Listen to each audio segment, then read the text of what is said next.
Hello everyone. In this course, we will introduce the Rockfill subgrade construction knowledge of general subgrade construction. What is a Rockfill embankment? As the name suggests, it's an embankment constructed using stone materials. Rockfill embankments generally come in two types, all stone fill and a mixture of soil and stones. Specific provisions are as follows.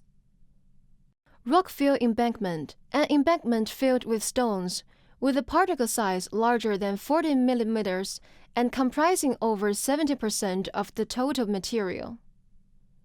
Soil-stone mixed fill embankment, a road embankment constructed with soil-stone mixed materials where the stone content constitutes 30 to 70% of the total material. Due to the many uncertain factors in rockfill embankment construction and difficulty in quality control, typically, soil materials are preferred for filling. However, in areas where suitable soil is scarce and the region primarily consists of rocky terrain, rockfill construction methods are considered. Let's first understand the construction process of rockfill embankments.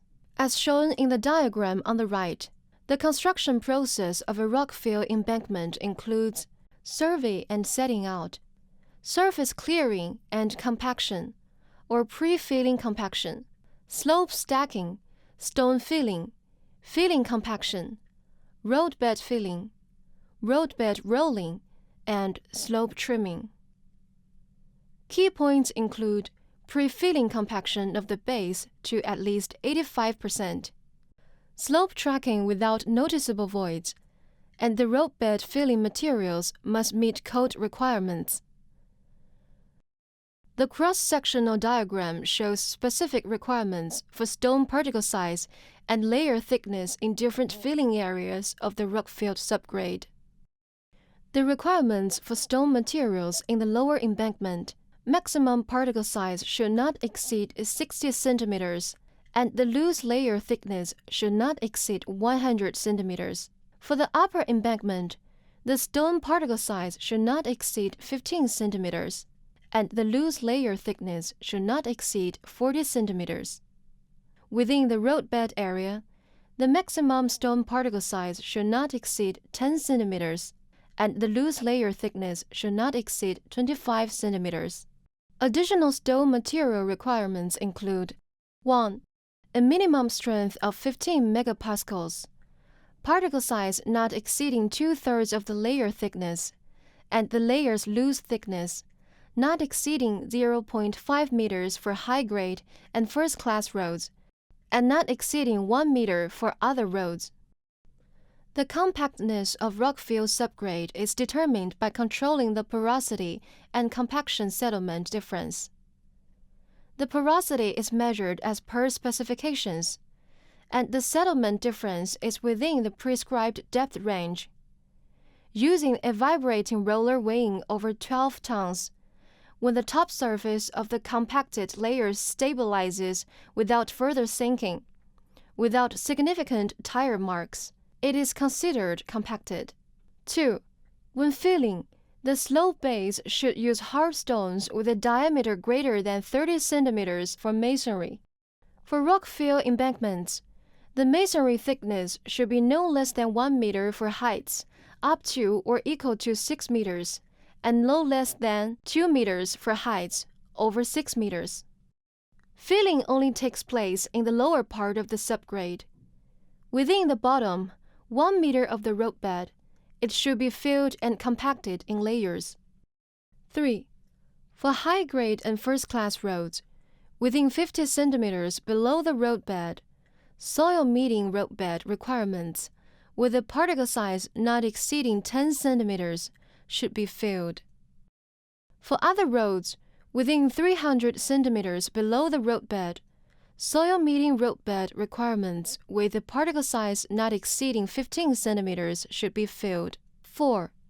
Before filling other materials, the final layer's paving thickness for rockfill embankments should not exceed 40 centimeters.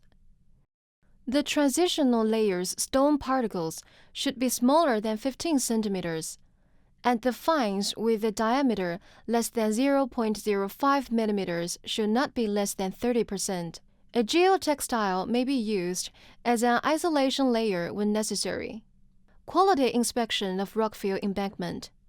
The compactness effect, as mentioned earlier, is controlled by the porosity and compaction deformation difference.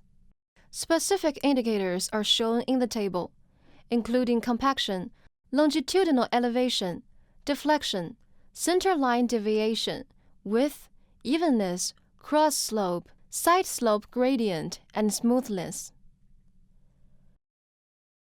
Precautions for quality inspection. Usually, after each layer of stone is rolled, it is mandatory to check the degree of compaction. The frequency should comply with the specifications. The current effective practice is to measure 2 points per 1,000 square meters, and a 3-meter recheck for elevation, center stake, and width.